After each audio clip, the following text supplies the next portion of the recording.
Hello, everyone, and welcome.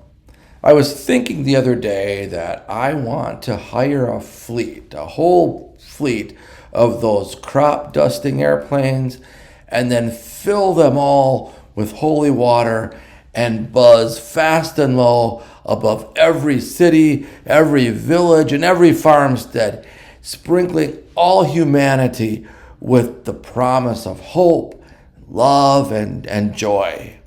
I think we could all use a giant dose of baptism right now.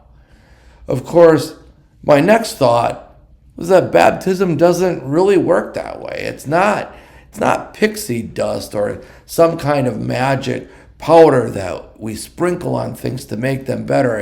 It's not like the miracle grow you use in your flower gardens. Every time we look at the story of Jesus' baptism, we ask ourselves, why? Why would Jesus get baptized? Even John the Baptist sees Jesus coming and says, well, this is silly. I have no business baptizing him. What's he doing here? And the whole original sin narrative that we often have linked to baptism is off the table with Jesus, right? And the welcome into the family of God explanation that we often share with each other, well, it seems a little unnecessary for the man we profess to be, the begotten Son of God. So why? And I've come to an awakening about baptism that doesn't get talked about enough. But it's a highlight in the story of Jesus and John down by the Jordan, and I think it gives us insight not only as to why Jesus got baptized, but why the whole world still needs baptism. It's a sacrament of affirmation. In the story, the sky opens and God affirms, "This is my beloved Son, in whom I am well pleased." Now think about that. Isn't this really what happens? Isn't it really what happens, or at least should be happening at every baptism? Don't we, as the people of God, look upon the person being baptized and affirm this is a sacred, beloved child of God, a child created in God's own image? How different would our world be? How different could our experience in life be if we saw with those eyes? If we looked at every person, said, this is a sacred, beloved child of God, a child created in God's own image.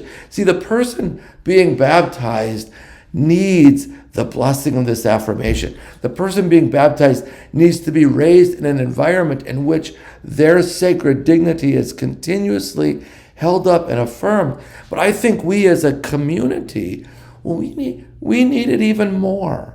We need to acknowledge and affirm the sacred dignity, the sacred value, and the sacred origin of every person in our midst. We need it. Our community needs it. The whole world needs this. So yes, I still want to hire a fleet of crop dusters and sprinkle the whole world with the water of baptism.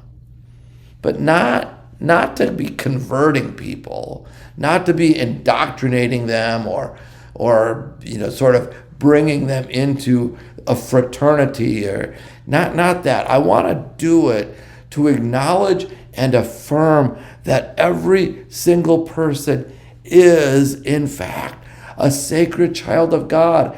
I want them to have that experience. I want the world to have that experience of anointing every human person as being a sacred child of God. And I fear we forget this sometimes. I fear we forget that each and every person is indeed created by God and created in God's own image. And I think we need to remind each other of this.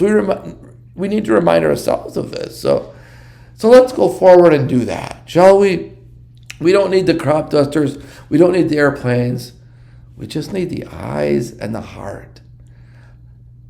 So that's the invitation. And may the love of Christ be sprinkled down upon you. And may the love of Christ be soaked up within you.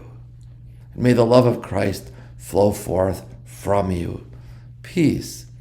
Have a great week.